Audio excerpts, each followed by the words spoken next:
हजरत उमर इब्न Khattab, लोगों जरा गौर करो, जिनकी आधी दुनिया पे हुकूमत है।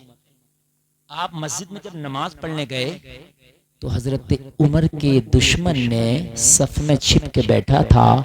हजरत उमर ने जब नियत करके हाथ बांधे नाफ के नीचे अल्लाह अकबर कह के, और जब हजरत उमर ने नमाज शुरू की तो जालिम ने पीछे से खंजर हजरत उमर के घोंप दिया।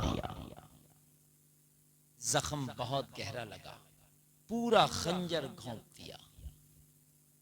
हजरत उमर बेहोश होकर जमीन पे गिर गए। खंजर घोंपने वाले को पकड़ लिया। जरा गौर करें, हजरत उमर को बिस्तर पे लिटाया, खून बहुत तेजी से बह रहा था। हकीम को लाया गया, खून इतना बह गया, इतना बह गया कि हजरत उमर के जिस्म में खून नहीं रहा। हकीम ने दवा पिलाई।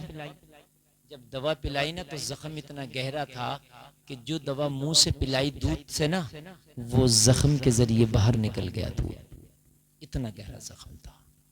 जरा गौर करना, मैं तारीख पढ़ रहा हूँ आपके सामने, और मैंने तारीख पढ़ी है इसलिए मैं आपके सामने तारीख पेश कर रहा हूँ।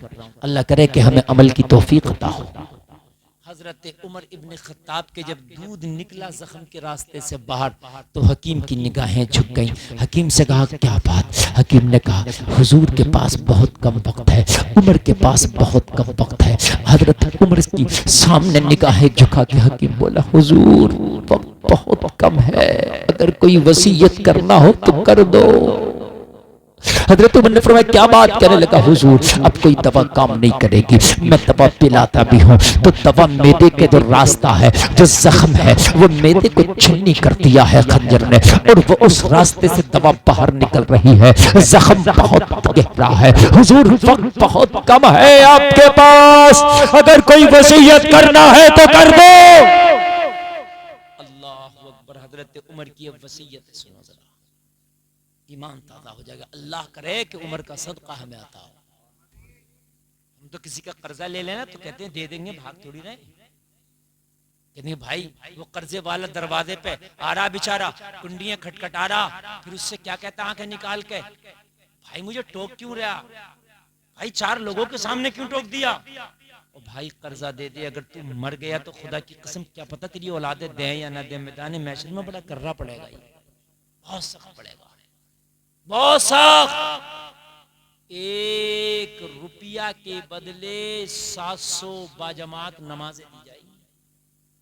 सुन लें आप, ये जो कहते हो मैंने ऐंठ लिया, ये जो कहते हो मैंने बेवकूफ बना दिया, मैंने उल्लू बना दिया, समझ लो 750 नमाजें एक के बदले दी जाएंगी। क्या ले लिया?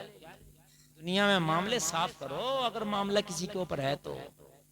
हजरत उमर के पास जब वक्त कम है, हकीम ने कहा हुजूर जो कहना कह दें। आपने फरमाया मेरे बेटे को बुला के लाओ। हजरत उमर का बेटा आया, कहने लगा अब्बा हुजूर फरमाए। हजरत उमर ने फरमाया बेटा मेरे ऊपर 80 दीनार का कर्जा है। कितना कर्जा? 80 दीनार का।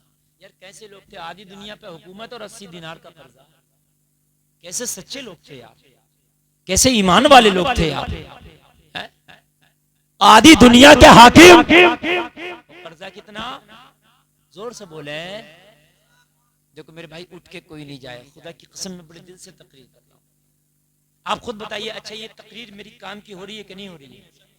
अगर किसी के दिल पे ये तकरीर के जुमले असर कर गए तो मेरी उम्मीद है अगर उसने तौबा कर ली तो जन्नती बन के जाएगा इंशाअल्लाह। मेरे भाई ये चीज जरूरी है। देखो डॉक्टर दवाई खिलाता कड़वी होती है, लेकिन शिफा दवाई के बाद ही मिलती है। आप ये कहो कि मुझे मीठी दवाई दे, मेरे भाई मीठा तो हलवा होता है जो शुगर को बढ़ा देता है, दवाई तो कड़वी होती है ना। मेरी माँ बहनें भी खामोशी से बैठ के सुने, मेरी बहनों तुम भी सुनो। हो सकता है कि तुम्हारा शैतान तुम्हें यहाँ ना बैठने दे, कल्बो जिगर तुम्हारा इजाजत ना दे, सोचे यार मौलाना तो पता नहीं बड़ी कैसी तकरीर कर रहे हैं, आज तो मजे की तकरीर होना चाहिए थी। मेरे भाइयों अगर तौबा कर ली तो खुदा की कसम मरने के बाद तुम कहोगे कि कोई मौलाना आया था जिंदगी सुधार के चला गया। मुझे बताइए 80 दिनार का कर्जा, आधी दुनिया पर हुकूमत, यहाँ तो अगर कोई मंत्री बन जाना छोटा सा, कोठी अलग ही दिखे। गलत कह रहा हूं मैं? उसकी तो उसकी 7 नस्लों तक की कोठी दिखे कि मंत्री साहब की कोठी है। ये बात हकीकत है कि नहीं है? मगर मेरे अजीजों, उमर इब्ने खत्ताब की आधी दुनिया पर हुकूमत और विसाल के टाइम 80 दीनार का कर्जा। हाय हाय। और एक बात बता दूं हजरत उमर की जिंदगी की, यार तुम तो हैरत में पड़ जाओगे। सुने जरा, हजरत उमर रात में कुछ लिख रहे हैं। आवाज आ रही है? रात में क्या कर रहे हैं? कुछ चिराग जल रहा है। क्योंकि उस जमाने में ये लाइट तो थी नहीं, चिराग से काम होते थे। चिराग जल रहा है। हजरत अली तशरीफ ले आए हजरत उमर के पास। हजरत अली से हजरत उमर ने पूछा कैसे आना हुआ? कहा उमर मेरा कोई जाती काम है, मशवरा लेने आया हूँ। हजरत अली ने फरमाया कोई जाती काम है, मैं मशवरा। इतना सुना हजरत उमर ने चिराग बुझा दिया। हजरत अली हैरत में पड़ गए, भाई मेहमान आता तो चिराग जलाया जाता है कि बुझाया जाता है? जलाया जाता है। यार आपके घर में रात में कोई मेहमान आ जाए, बल्ब बंद होगा तो जलाओगे कि नहीं? हजरत अली ने फरमाया उमर क्या बात? अली आपके पास आया तो आपने चिराग बुझा दिया। कहा अली थोड़ी देर खामोश। हजरत उमर ने थोड़ी देर के बाद चिराग जला दिया। हजरत अली ने फरमाया उमर अगर चिराग जलाना था तो बुझाया क्यों? बुझाई दिया था फिर जलाया क्यों?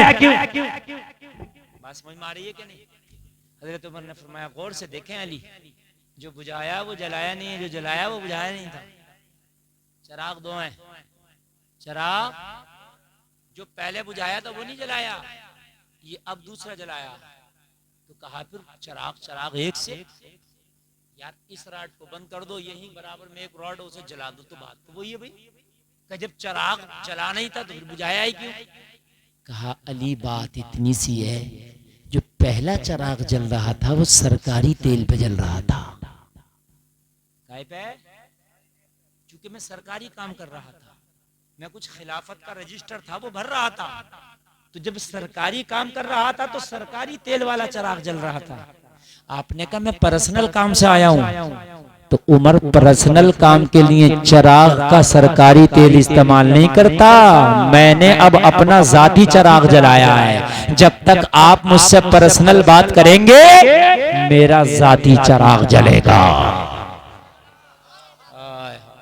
ये है उमर इब्ने खत्ताब। लाओ, हमसे कहा जाते हैं कि गद्दार है मुसलमान, गद्दार है। आपने अपनों की तारीख पढ़ी कब, सुनी कब? तुम्हारे असली हीरो तो ये हैं।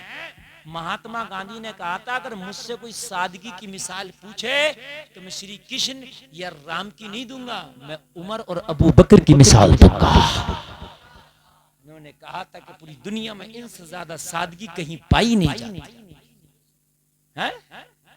यहाँ तो हाल ये है कि सरकारी कामों पे जो मामलात आते हैं वो खा जाते हैं। कहाँ 25 पैसे लग रहा, रोड पड़ रहा है, इधर से पड़ता जा रहा, पीछे से टूटता जा रहा। मेरी बात गलत तो नहीं है? यही बात है मेरे भाइयों, क्योंकि 20% लग रहा है उसमें, 80 तो जा रहा ना साहब। अगर पूरे का पूरा लग जाए तो रोड टूट जाए। लेकिन ये उमर इब्ने खत्ताब हैं। कहा अली जब तक मेरी और आपकी पर्सनल बात चलेगी मेरा पर्सनल चिराग चलेगा। यार जरा जोर से बोलो अल्लाह अल्लाह अल्लाह अल्लाह। लोगो हाथ बढ़ाते हो, 2 नंबर का कमाते हो। अच्छा बहुत से लोग क्या कहते हैं, भाई मौलाना साहब बड़ी मेहनत करके देख ली, जब तक 2 नंबर का काम नहीं करेंगे जब तक मालदार नहीं हो सकते। बहुत से लोग कहते हैं तू 2 नहीं तू 5 नंबर का कर ले, 50 नंबर का कर ले, मिलेगा उतना ही जितना अल्लाह ने लिखा। सही बता रहा हूं मैंने बड़े बड़े शोरूम वालों को रोड पे आते देखा, मैंने विजय माल्या को हिंदुस्तान छोड़ के भागते देखा। जहाज थे उसके, जहाज किंग फिशर का मालिक विजय माल्या था। एक जहाज चलता था किंग फिशर जो सबसे अच्छा था इंडिया में, उसका मालिक विजय माल्या था। भाग गया, दिवालिया हो गया। 2 नंबर नहीं 50 नंबर भी कर ले मिलेगा उतना ही जितना अल्लाह ने लिख दिया। अब मैंने देखा पकौड़ी की दुकान लगाई, बाद में लाइन लगाई है, लाइन सुबह से लेकर शाम तक 2 कुंटल आलू काट के बेच रहा। जिसने 2 कुंटल आलू काट के बेच दिए 5000 इधर है? महीने का 1.5 लाख है। पकौड़ियों वालों को 1.5 लाख कमा रहा अल्लाह, और शोरूम वाले मक्खी मार रहे हैं। मेरी बात गलत तो नहीं है? मैंने देखा छोले बताशे की दुकान पर नंबर लग गया और चिकन कॉर्नर बेड खोल के बैठा मक्खी मार रहा। क्योंकि अल्लाह ने जितना लिखा प्यारे मिलेगा उतने। चिकन कॉर्नर खोल ले, पकौड़ी की दुकान रख ले, चप्पल की दुकान रख ले, शूज की दुकान रख ले, चोरी कर ले, डकैती कर ले, तिजारत कर ले, बदमाशी कर ले, दलाली कर ले, कमीशन खा ले, सच्चाई से कमा ले, हराम से कमा ले, मिलेगा उतना ही जितना अल्लाह ने लिख दिया है। हमने तो चोरों के भी घर नहीं देखे, चोरों के घर नहीं होते। सबसे ज्यादा मालदार तो चोरों को होना चाहिए, सबसे ज्यादा मालदार शराबी को होना चाहिए, मगर बर्बाद है। ये तो सुना होगा कि पी गया 10 बीघे जमीन बेच के, है? सुना कि नहीं सुना? पी गया, जबकि शराब कितनी 100 रुपए रोज की पीता होगा, 200 रुपए रोज की, मगर अल्लाह इसके घर में ऐसी नहुसत बरसा देता कि बिक जाती। कान खोल करके सुनो, काम 2 नंबर का करो या 1 नंबर का, किस्मत का मिलकर रहेगा। ये आप बात सुन लें। और ये अगर इजाजत हो तो मैं थोड़ी तकरीर बढ़ा दूं। भाई हम इतनी तकरीर बढ़ा रहे हैं और हम दुआ कर रहे हैं अल्लाह सलामत रखे। जो एक शादी और हो रही है उन्हें भी अल्लाह ने देखो अकल दे दी और उन्होंने डीजे बंद कर दिया। अच्छी बात है, मैं उनकी तारीफ कर रहा हूँ। अल्लाह उनकी शादी को भी बाबरकत बनाए, अल्लाह उनकी शादी को भी खाना आबादी बनाए, और जितना बच गया था अब कभी जिंदगी में इतना भी ना बजाएं। वो हमारे भाई हैं, वो भी है ना मेरे भाई।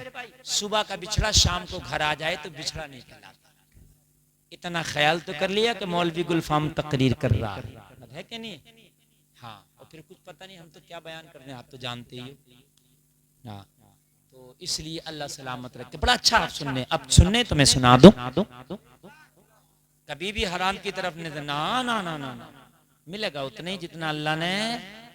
अच्छा, जैसे मिल भी गया, चलो मान लो मिल गया, ले आए, आपने कमा लिया झूठ से 10, 20, 50 हजार, तबीयत खराब हुई, प्लेट लाइट गिर गई तो पता चला 6,000 का मिल रहा है। क्यों नहीं? ये बात गलत तो नहीं है? वो जो क्या बोलते हैं प्लेटें कम हो जाती है, वो चढ़ाया जाता है। हाँ, जम्मू पे बड़ा महंगा, समझ रहे हैं आप? 2-3 चढ़ जाए गया महीने भर का। तो इससे हलाल की खाओ ताकि जम्मू पैक का नंबर ना आए। बात है कि नहीं मेरे भाइयों? तो भाई रहेगा उतना ही जितना क्या। एक औरत ना बड़ी दुआएं मांग रही, बड़ी दुआएं मांगी, बड़ी दुआएं मांगी बहुत। अल्लाह ने फरमाया ज्यादा ना मांग, तेरी किस्मत में अभी है नहीं। का नहीं, या अल्लाह तू मुझे अता फरमा दे, या अल्लाह तू मुझे अता फरमा दे, बस सजदे में गिर के मांग। अच्छा, कभी कभी ऐसा होता हम दुआ करते हैं कबूल नहीं होती, ऐसा होता तो आप परेशान ना हुआ करे, वो हमारे हक में चीज बेहतर ही नहीं है इसलिए अल्लाह हमें नहीं दे रहा। क्या पता, अरे हमें अल्लाह पैसा दे दे, क्या पता हम बिगड़ जा। अल्लाह पैसे दे दे, क्या पता हम अय्याश हो जाए। अल्लाह माल दे दे, क्या पता हम राह से भटक जाए। तो अल्लाह अगर गरीबी दिया है और हमें अमीर ही नहीं दे रहा दुआ के बाद में भी, तो राजी रहो, या अल्लाह इसमें भी कोई हिकमत होगी। मांग रही दुआ, या अल्लाह मुझे अता कर, अता कर। अल्लाह, अल्लाह की रहमत को जोश आया। मैं मना कर रहा हूँ, नहीं मानती। अच्छा बता क्या मांगे? जा, मैंने तुझे भी एक दुआ दी, एक दुआ तेरी कबूल करूंगा, एक तेरे शोहर की कबूल करूंगा, और एक तेरे बेटे की। 3 थे, शोहर, बीवी, बेटा। जा, तेरी तीनों की कबूल, मांग लो जो चाहो। तो बड़ी खुश शिकालम ने। लेकिन भाई कभी कभी मामला ऐसा होता दुआ कबूल होके भी मामला झूके, क्योंकि अल्लाह ने जो लिखा वो करेगा। तो इसने मांगा, या अल्लाह जो चाहूं मांग लूं। क्या? हाँ। तो क्या अल्लाह मुझे इतनी खूबसूरत कर दे, इतनी खूबसूरत कर दे कि मेरे शहर में मुझसे ज्यादा हुस्न वाली कोई ना हो, क्योंकि औरत को हुस्न ज्यादा पसंद। अल्लाह ने कर दिया। अरे अल्लाह के लिए कोई मुश्किल है? अल्लाह ने कर दिया। जब ये हुस्न वाली हो गई तो अब इसके हुस्न के चर्चे हो गए, गली गली, बाजार बाजार, कूचा कूचा। बादशाह का जो बेटा था शहजादा, उसके कान तक खबर पहुंची, फला शहर में एक औरत इतनी खूबसूरत है कि उस जैसी कोई है ही नहीं। अब बादशाह का बेटा आ गया, देखा तो वाकई खूबसूरत, कहने लगा तुझी से शादी करूंगा। कहने लगी मैं शादीशुदा हूं, मेरा बच्चा भी। कहने लगा इससे कोई मतलब नहीं, जब पसंद आई है शादी तुझसे करूंगा। अब यार शहजादा है, बादशाह का बेटा, कौन हाथ रोके। इसने बिठाया अपनी बग्गी में और लेके चलता बना। अब पछता रही थी, या अल्लाह इससे बेहतर तो वही था मेरा। मैं अपने घर में तो थी, अपने शौहर के पास थी, अपने बच्चे के पास थी, इससे बेहतर तो वो मेरा पुरानी जिंदगी थी। ये हुस्न क्या है मौला, ये तो बला बन गई मेरे लिए, मेरे गले की आफत बन गई। इस हुस्न ने तो जिंदगी तबाह कर दी। हुआ कि नहीं हुआ? अगर वही रहती सुकून से रहती। अच्छा, बादशाहों का तो मामला आप जानते हो, कोई बादशाहों का ये मसला थोड़ी था एक ही शादी कर ली, कई कई भी करते थे। कई कई रानियां होती थी, उनकी जो पसंद आया उसी से शादी कर ली। समझ रहे हैं आप? बादशाह बड़े बड़े याश भी होते थे। तो कहने लगी, या अल्लाह इससे बेहतर तो वही था। अब पता चला, या अल्लाह तेरे हर काम में हिकमत है। तेरे हर काम में क्या है? कभी कभी बारिश ज्यादा होती है तो क्या कहते हैं, अरे भाई दिख ही नहीं रहा, इतनी बारिश हो रही है, सब फसल खराब हो गई। ओ भाई, जितना तुझे दिख रहा ना, बस तुझे तेरे हिसाब से दिख रहा है। अल्लाह वो है जो पूरी कायनात को देख रहा है। बारिश में तुझे थोड़े से धानों का फायदा नुकसान लग रहा, अल्लाह कायनात का फायदा देखता है। कुछ जानवर ऐसे भी हैं जो बारिश के बाद ही पानी मिलता है, कुछ कीड़े जमीन में ऐसे हैं कि बारिश के बाद ही उन्हें पानी मिलता है। तो तू दुआ कर रहा है कि बारिश ना हो, मेरा धान खराब ना हो जाए, और वो कीड़े दुआ नहीं कर रहे हैं, या अल्लाह तू बारिश बरसा ताकि हमें पानी मिल जाए। तो अल्लाह तो सबकी सुनता है ना, तो जो बेहतर है वो करता है। भाई समझ में आ रही है बात? तो अब बाप और बेटा बचे, इनकी दुआ बाकी रह गई थी, चूंकि तीनों की एक एक दुआ, तीनों को एक एक दुआ अल्लाह ने दी थी। तो बाप ने दुआ मांगी, या अल्लाह मेरी जो बीवी है जिसे तूने हुस्न अता फरमाया, इसे बदसूरत कर दे। क्योंकि बादशाह से कैसे छीनूंगा मैं, तभी छीन सकती है ये, तभी से बदसूरत कर दे। अल्लाह ने इसकी दुआ भी कबूल की, ये बदसूरत हो गई। अब जब ये महल में पहुंचा और कनीजों से बोला, कालीन बिछाओ, रेड कारपेट बचाओ। क्यों? कहने लगा, मैं अपनी नई मलका लाया हूँ, बड़ी हुस्न जमाल वाली औरत लाया हूँ, उसके हुस्न जमाल के चर्चे हैं, तुम जरा रेड कारपेट बिछाओ। जब रेड कारपेट बिछाया गया और जब इसको बग्गी से उतारा गया, तो खूबसूरत नहीं बल्कि बला की बदसूरत, बला की शहजादा आंखों को मसल रहा और सोच रहा, यार मैंने तो देखा था बड़ी खूबसूरत थी, जब बदसूरत देखा तो कहने लगा, भाई इसको वहीं छोड़ के आओ जहां से लाए थे, मैं क्या करूंगा इसका, अरे भला मेरी गले पर। तो भाई इसने गुलामों को हुक्म दिया, गुलामों ने क्या किया, बग्गे में फिर बिठाया, वहीं छोड़ दिया। अब बड़ी बदसूरत। अब तो शोहर ने भी देखा तो शोहर की नजर भी इसके पर नहीं ठहरती, क्योंकि बदसूरत। अल्लाह हुस्न दे तो कैसा देगा, और बदसूरत करे तो कैसा करेगा। अल्लाह के यहाँ तो खजाने में कमी है ही ना। एक दुआ बची थी, किसकी? बेटे की। अर्ज की, मौला मेरी माँ को ऐसे ही कर दे जैसे पहले थी। दुआ तीनों की कबूल हो गई, मामला जू के तू ही रहा। बात समझे कि नहीं समझे? दुआ तीनों की कबूल हो गई, मगर मामला जू के तू वैसे ही रहा जैसा था। इसीलिए झूठ बोल लो, चोरी कर लो, 2 नंबर 5 नंबर कोई सा भी नंबर काम कर लो, मिलेगा उतना ही जितना तेरे रब ने तेरी किस्मत में लिख दिया है। बस ये बात आप जहन नशी करके चलना। भाइयों मैं बात पूरी करूं बड़ी तेजी से। हजरत उमर इब्न खत्ताब ने कहा 80 दिनार का कर्जा है। कितना? तो कहा मैं क्या करूं, हमारे घर में तो इतना नहीं है कि मैं कर्जा उतार सकूं, घर में भी नहीं था हजरत उमर के। फरमाया, बेटे मेरे फला फला रिश्तेदार के पास जाना, उससे कहना मेरे बाप 80 दिनार का कर्जा छोड़ के गए, उसे उतार दो। अच्छी औलाद वो है अपने बाप की कि बाप मर जाए उसके ऊपर कोई कर्जा हो, तो अच्छी औलाद वो है जो अपने बाप का सबसे पहले कर्जा उतारे। बात समझ में आ रही है कि नहीं? ये जो कब्र पे खड़े होकर ऐलान करते हो ना कि जितने भी मेहमान खाना खा के जाएंगे, कब्र पे ऐलान हो रहे होते हैं मिट्टी देने के बाद में। इधर फातिहा कुछ लोग पढ़ लें, इधर ऐलान हो रहा कि खाना खा के जाएंगे। खबरदार, जो खाने का ऐलान किया, आज इंतकाल हुआ, गम का माहौल है, आज कोई खाने का ऐलान का माहौल नहीं है। अगर कब्र पे ऐलान करना है तो एक ऐलान करो, ओ दफन में आने वालों, ये मेरा बाप मर गया, मैं इसका बेटा खड़ा हूँ, अगर मेरे बाप के ऊपर किसी का कर्जा है तो वो आके मुझसे ले ले, मैं देने के लिए तैयार हूँ। ये ऐलान करो आप। और अगर ले ना सके तो माफ कर देना मेरे बाप। और एक ऐलान और करो, अगर मेरे बाप से, मेरे भाई से, मेरे चाचा से, मेरे दोस्त से किसी को तकलीफ पहुंची हो, अगर जबान के जरिए तकलीफ पहुंची हो, हाथ के जरिए तकलीफ पहुंची हो, तो वो माफ कर दे। और अगर बदला लेना चाहे तो मैं तैयार हूं इसका बदला देने के लिए। ये सही तरीका। खाने के ऐलान होते हैं हमारे यहाँ। खबरदार जो खाने का ऐलान किया। यार आज घर से जनाजा उठाए, अभी वो मसहरी कब्रिस्तान से वापस नहीं आई है और यहाँ लंबे लंबे चावलों की बिरयानी चल रही होती है। मेरे भाई, हंसने की नहीं रोने की बात है, हकीकत बता रहा हूँ मेरे भाई, मेरे अजीज हो।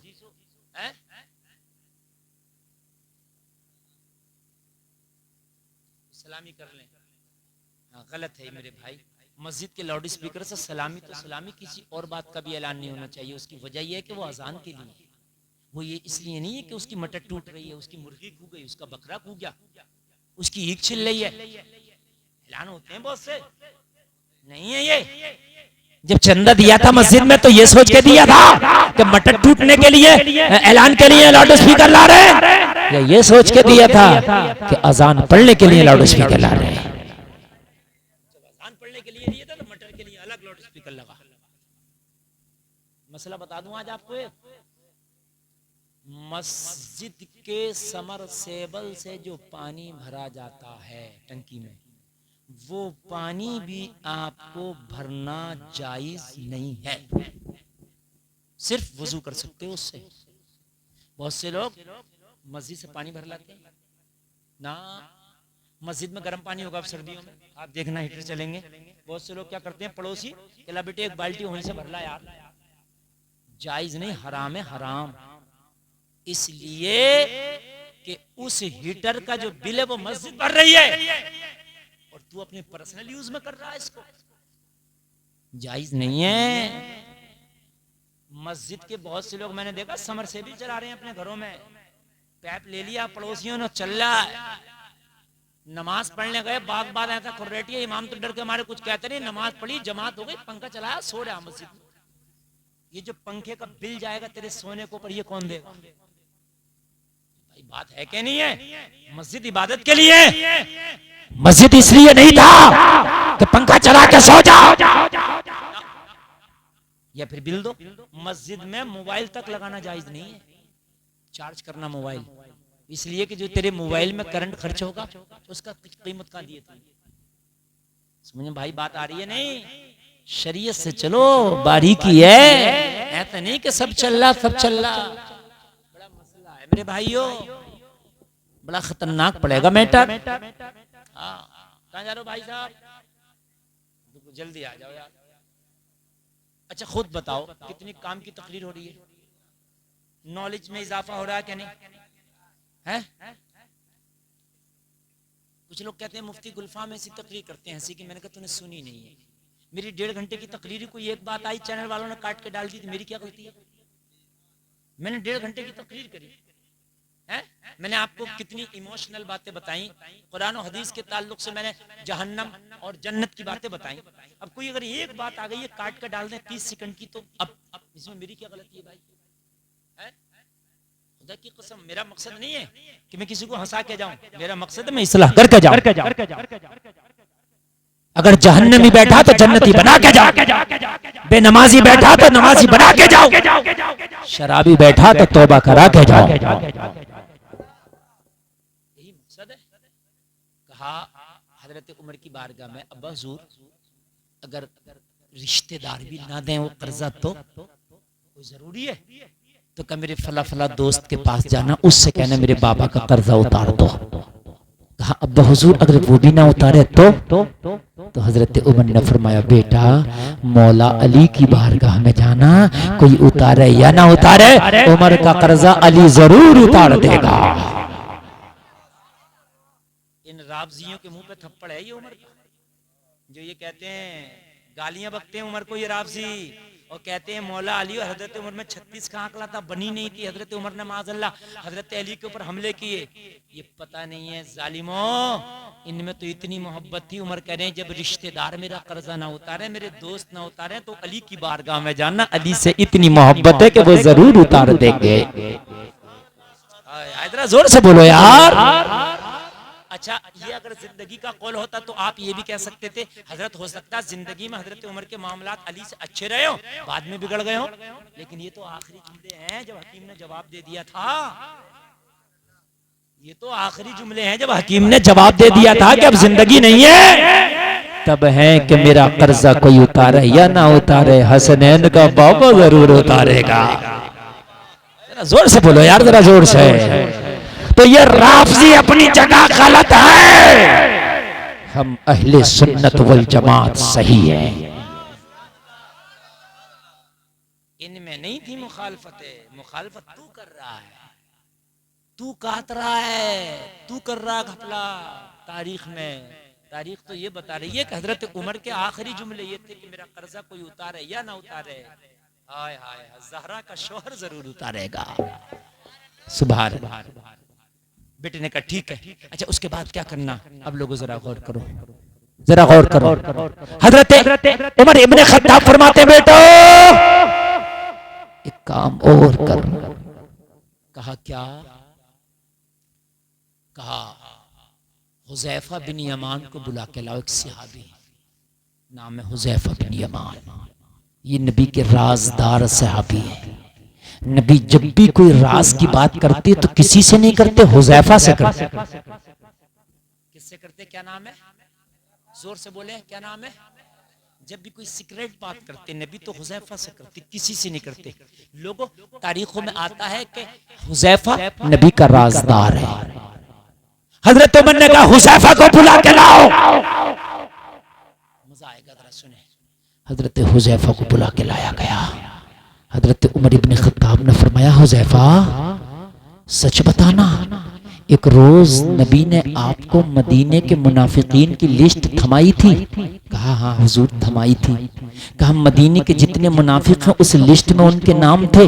हुज़ैफा बिन यमान सर हिला के कह रहे हाँ उमर वो थे। कहा वो लिस्ट कहाँ है? कहा हुजूर वो लिस्ट मेरे पास है, वो राज की बात थी, नबी ने मुझे बताया था कि फला मुनाफिक है मदीने में, फला मुनाफिक है। जितने भी मदीने में मुनाफिक हैं उन सबके नाम उस लिस्ट में लिखे हैं जो नबी ने मुझे अता फरमाई थी। हजरत हुज़ैफा फरमाते उन्होंने मुझे क्यों बुलाया है? ये बताओ आखिरी वक्त में मुझे क्यों बुलाया? हजरत उमर फरमाते हुज़ैफा मैंने इसलिए बुलाया कि उस लिस्ट में उमर का नाम तो नहीं है, उस लिस्ट में उमर का नाम तो नहीं है। हजरत हुज़ैफा खामोश खड़े, कुछ बोलते नहीं।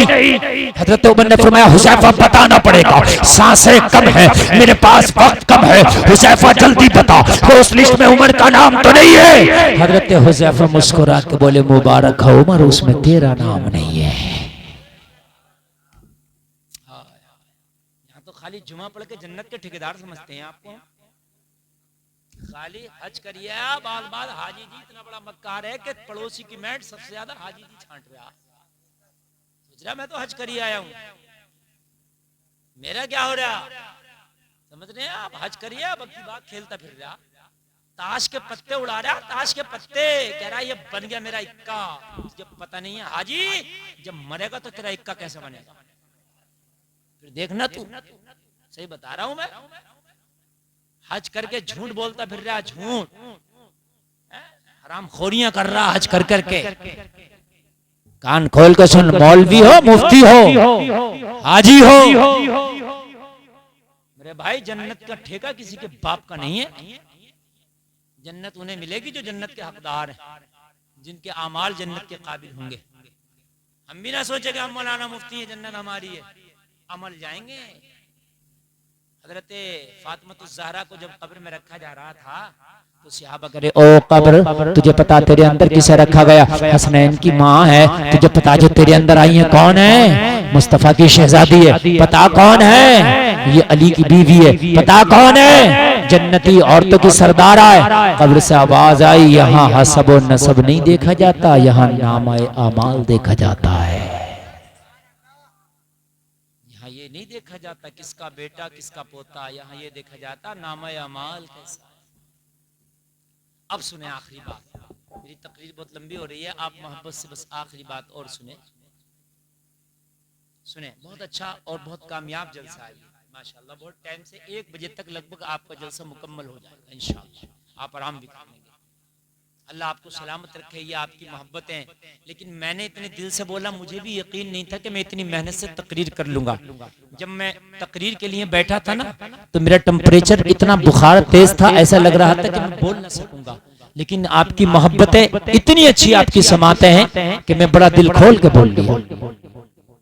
बेटे ने कहा, अब हुजूर अब क्या करना? हजरत उमर इब्ने खत्ताब ने फरमाया, बेटा अब एक काम कर, अम्मी आयशा के पास जा।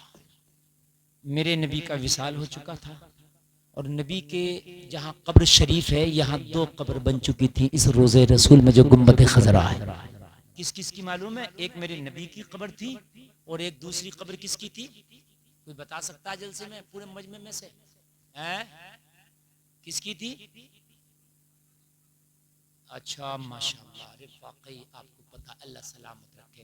क्योंकि हजरत उमर से पहले हजरत अबू बकर का विसाल हो गया था, उनकी कब्र थी। अब एक कब्र की जगह खाली थी।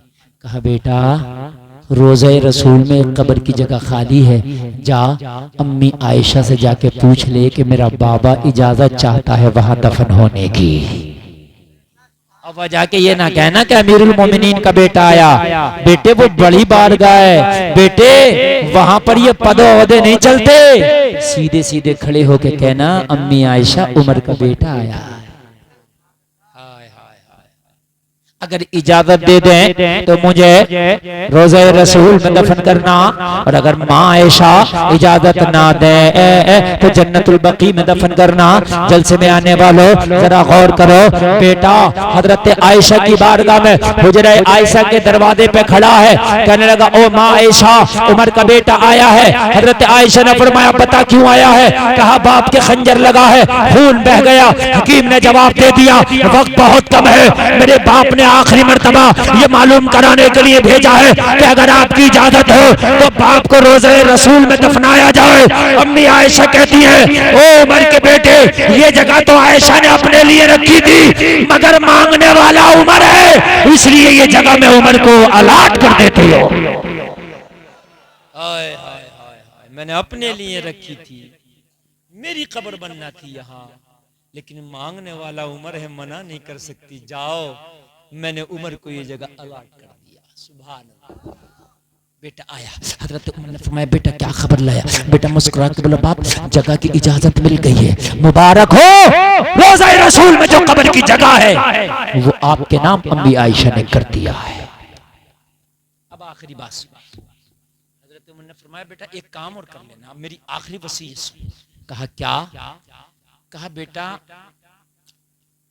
हुज़ैफा बिन यमान से मैंने पूछा कि मुनाफिकों में मेरा नाम तो नहीं, तो मना कर दिया। क्या कर दिया? लेकिन हो सकता है मेरे पद और मेरे ओहदे की हया करते हुए मना कर दिया हो। मेरा पद और मेरे ओहदे की हया करते हुए, चूंकि मैं अमीरुल मोमिनीन हूं भाई, हो सकता है इस वजह से मना कर दिया हो। बेटे जब मेरी नमाज़े जनाजा पढ़ी जा रही हो ना, तो ये देखना हुज़ैफा मेरा जनाजा पढ़ रहा है या नहीं। अगर हुज़ैफा मेरा जनाजा पढ़े तो रोज़े रसूल में दफन करना, और हुज़ैफा मेरा जनाजा ना पढ़े तो मुझे मुसलमानों के आम कब्रिस्तान में दफन करना। ये हैं हजरत उमर इब्ने खत्ताब। जब जनाजा पढ़ाया गया, उमर के बेटे ने देखा तो पता क्या देखा? पहली सफ में हजरत हुज़ैफा खड़े होकर उमर का जनाजा पढ़ रहे हैं। बस इजाजत हो गई और हजरत उमर को रोज़े रसूल में दफनाया गया। 3 कब्रें हैं मेरे नबी मुस्तफ़ा जाने रहमत, हजरत अबू बकर सिद्दीक, हजरत उमर इब्ने खत्ताब, रोज़े रसूल में 3 कब्रें हैं। जन्नत की बात कर रहा था कि हजरत आदम को पैदा किया, जन्नत में रख दिया। कहाँ रखा? जोर से बोले जरा। अच्छा, जन्नत की फैसिलिटियां तो मैंने आपको बताई दी, क्या क्या खूबियां। फिर अल्लाह ने पूछा, आदम मेरी जन्नत कैसी लगी? पूछा तो पता क्या जवाब दिया हजरत आदम ने? इतनी फैसिलिटियों के बावजूद भी कहा, मौला जन्नत तो बहुत अच्छी है लेकिन दिल नहीं लगता। शादी बता रहा हूं कितनी अहम है, यहीं से तो बात शुरू की थी मैंने, शादी अहम है। मौला जन्नत तो बहुत लाजवाब है मगर दिल नहीं लगता। कोई ऐसी चीज पैदा कर जन्नत में जो आदम का दिल लगे, दिल जोई का सामान पैदा कर। अल्लाह चाहता तो जन्नत में जो फैसिलिटियां रखी थी अल्लाह इतनी और बढ़ा देता। वो खुदा बढ़ा सकता है कि नहीं?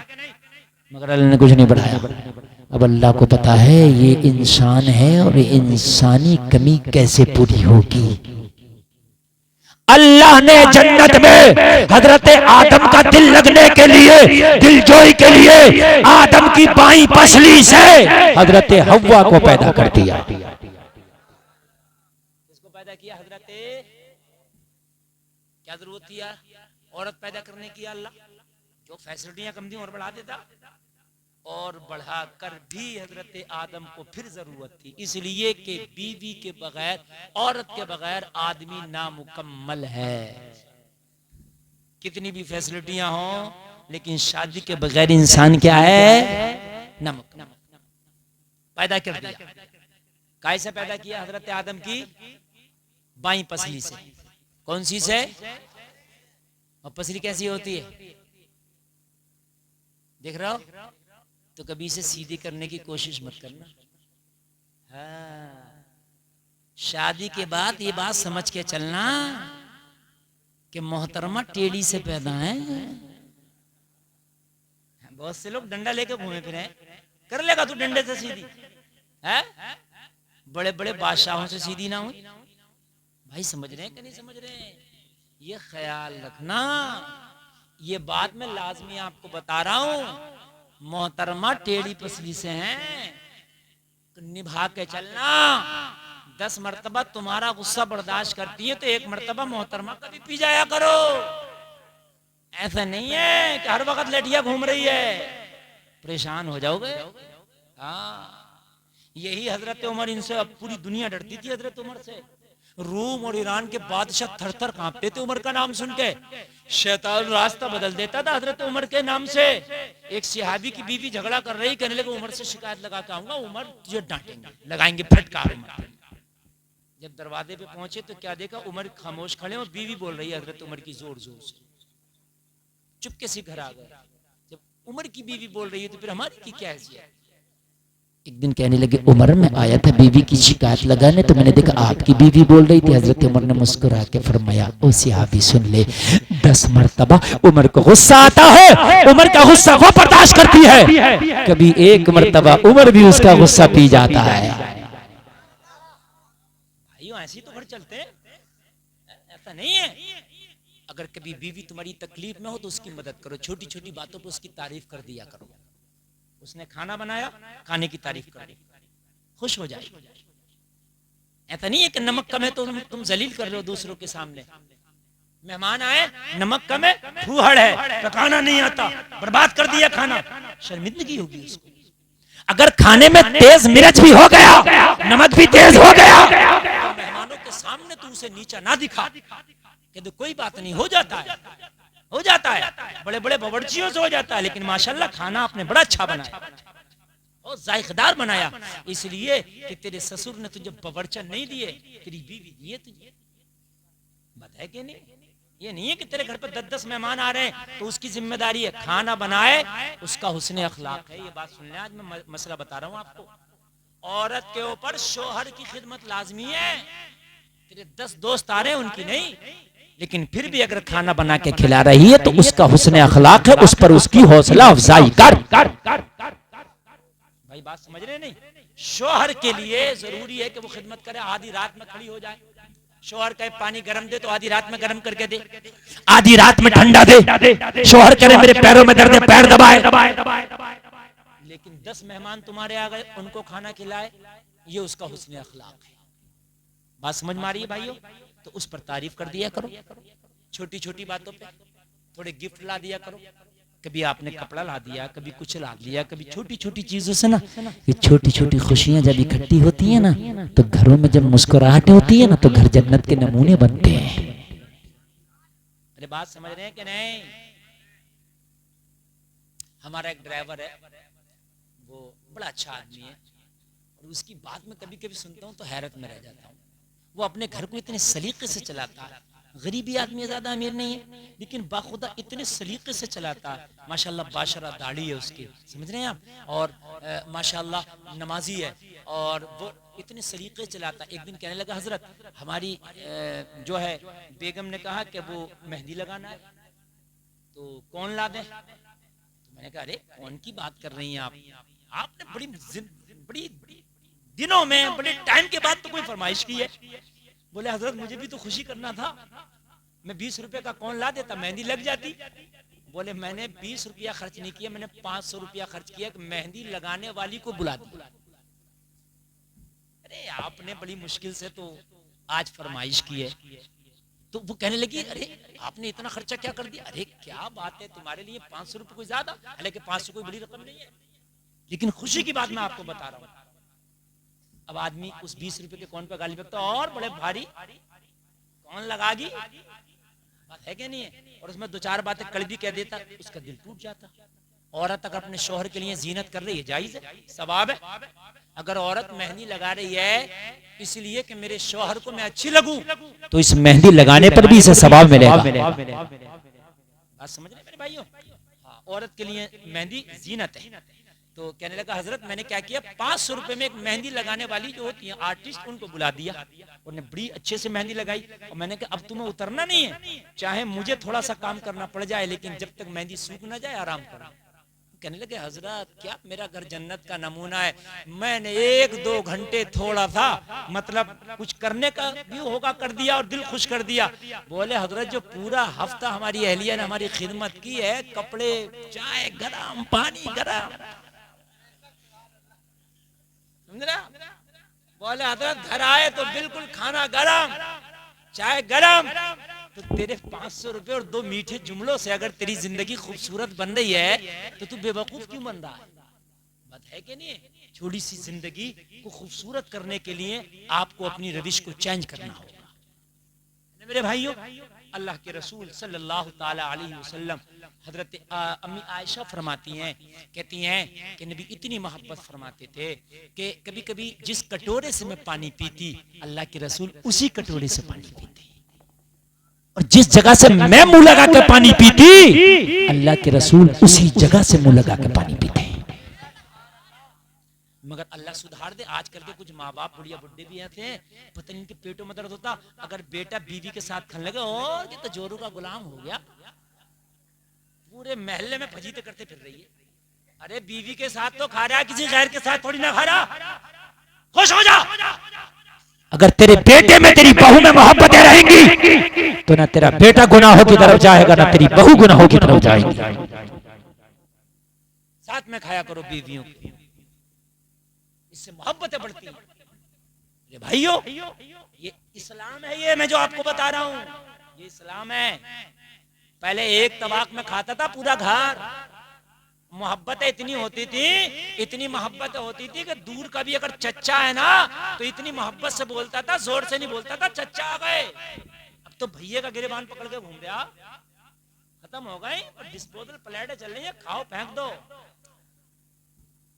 कहाँ गए? अखलाक और किरदार सब खत्म है। पहले साथ में खाते थे, मैंने अपने बचपन में देखा, इतना बड़ा तबाक होता था, शकराना हो गया और 5 लोग और मेहमान सब उसी में खा रहे हैं। मेरे भाई होता था नहीं होता था? अब तो डिस्पोजल है, खाओ फेंक दो। तो जैसे खाने वैसे ही तुम्हारे रख रखाव भी हो। मेरे भाइयों, हमें शरीयत पे अमल की तौफीक अता फरमाए, और टेढ़ी पसली से पैदा, कान खोल करके सुने। और एक बात मैं आपको और बता दूं मेरे भाइयों, एक बात मैं आपको और बता दूं, वो बात ये है कि औरत के साथ मयाना रवि इख्तियार किया। मयाना रवि मतलब दरमियाना, चूंकि बीच की पसली से पैदा किया अल्लाह ने, पैर से पैदा नहीं किया, ठुकराने की चीज नहीं है।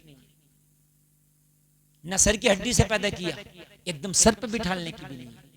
बहुत से लोग ऐसे होते हैं कि ऐसा सर पे बिठा लिए कि उसके चक्कर में फिर वो काला देख ही नहीं रहा है, उसी की बस हर हमें बीच की चाल।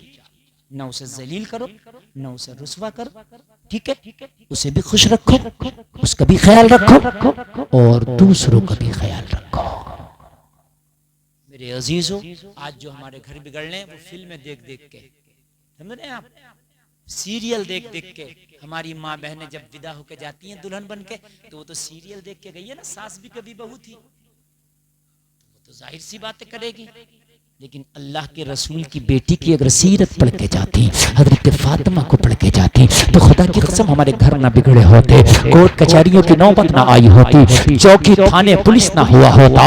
खुदा की कसम शौहर और बीवी दस्तक गिरेबान ना होते, लोगों एक दूसरे की पंचायत ना हो रही होती, बीवियां एक दूसरे के ऊपर लान तान ना कर रही होती। कुरान ने तो कहा लिबासुल लकुम व अंतुम लिबासुल लहुम। कुरान कहता है बीवी शौहर का लिबास है और शौहर बीवी का लिबास है। अगर बीवी के अंदर कोई खामी हो तो शौहर को चाहिए छिपा लिया करे, उसकी कहीं बुराई ना करे, उसे नीचे दिखाने की कोशिश ना करे। अगर शौहर के अंदर कोई खराबी है तो बीवी को चाहिए वो मैके में जाकर बुराई ना करे, अपनी सहेलियों से बुराई ना करे, अपने बाप और माँ से बुराई ना करे, बल्कि अपने शौहर की बुराइयों को छिपा लिया करे। अगर शौहर के घर में फाका भी है तो उसकी शिकायत अपने मायके में ना करे। अगर शौहर के घर में तकलीफ भी है तो उस तकलीफ को पी जाए। इसलिए कि कुरान ने कहा तुम अपने शौहरों का लिबास हो। जैसे लिबास जिस्म को ढांक लेता है, वैसे ही मियां बीवी एक दूसरे की बुराइयों को ढांक लेना चाहते। अगर आप एक दूसरे की बुराइयों को मेरे अजीजों ढांक लोगे ना, तो कल क़यामत के दिन अल्लाह आपको सुरखरू अता फरमाएगा। अल्लाह ने हजरत हव्वा को पैदा किया, इसलिए कि अल्लाह को मालूम है इस इंसान की जिंदगी तभी मुकम्मल है जब इसकी जिंदगी में एक औरत है, एक बीवी है, शरीके हयात है। हजरत हव्वा को पैदा किया और पैदा करके फरमाया ओ आदम, ये हव्वा मैंने तुम्हारे लिए बनाई है, अब तुम्हारा जन्नत में इससे जो है दिल लगेगा, ये दिल जोई के लिए बनाई है। कहा मौला तो फिर मेरे लिए है, तो मेरे लिए हलाल कैसे होगी? कहा तुम्हें जन्नत में तुम्हारा निकाह हव्वा से कराऊंगा और इसका महर तुम अदा करोगे। महर क्या है? कहा मेरे आखिरी नबी पे 10 मरतबा दुरूद पढ़ो। शरीफ पड़ा, महर अदा हो गया। हजरत हव्वा हजरत आदम की शरीके हयात बनी, हजरत आदम की बीवी बनी और उन्हीं हव्वा को और उन्हीं आदम को फिर अल्लाह ने जब जन्नत से दुनिया में भेजा, जमीन पे भेजा, तो लोगों जरा गौर करो, दोनों को भेजा अलग अलग था, मगर फिर अल्लाह ने फिर दोनों की मुलाकात करा दी। और उन्हीं से अल्लाह फरमाता है या अय्युहन्नास इत्तक़ू रब्बकुम अल्लज़ी ख़लक़कुम मिन नफ़्सिन वाहिदा व ख़लक़ मिनहा ज़ौजहा व बस्स मिनहुमा रिजालन कसीरन व निसाअ। अल्लाह ने फरमाया एक मर्द और एक औरत से अल्लाह ने तुम्हें पैदा किया है, और बहुत से मर्द औरतों को अल्लाह ने एक जोड़े से पैदा किया, एक मर्द से, एक औरत से, एक नर से, एक नारी से। अल्लाह ने बहुत से रिजालन कसीरन व निसाअ, बहुत से मर्द और बहुत सी औरतों को अल्लाह ने उस रब से डरो। अल्लाह इस शादी को खाना आबादी बनाए।